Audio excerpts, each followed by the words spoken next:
My name's Dr. Gregory Piazza, and I'm a staff physician at Brigham and Women's Hospital and a member of the Thrombosis Research Group.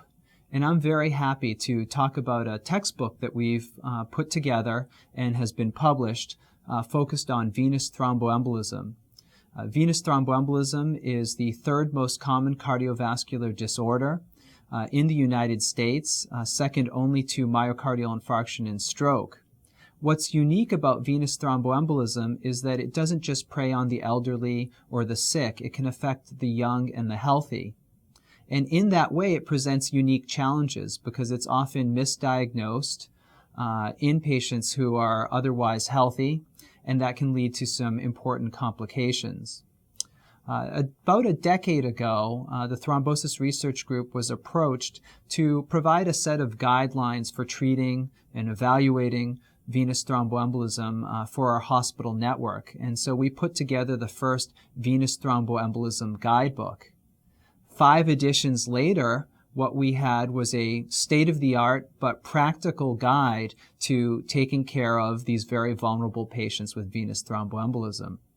We were then approached to put together a textbook so that we could offer the wisdom that we've put together over a decade of writing this handbook to others outside of our system. And we were able to draft this textbook, which we think is a wonderful teaching tool, the Handbook for Venous Thromboembolism. Now, in this handbook, we cover all of the major areas that are important to caring for patients with venous thromboembolism. We cover the epidemiology, the risk factors, diagnosis of deep vein thrombosis and pulmonary embolism, risk stratification of patients with these disorders, how to treat patients both acutely with advanced therapies and then with anticoagulation, and we focus on managing complications and preventing venous thromboembolism.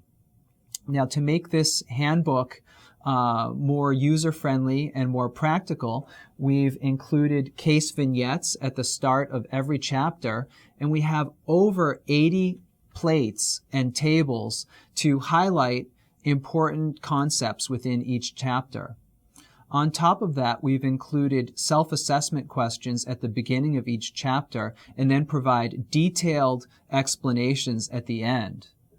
We think what we've produced is a book that will be handy, very useful, but covers all of the advancements in this very rapidly changing field.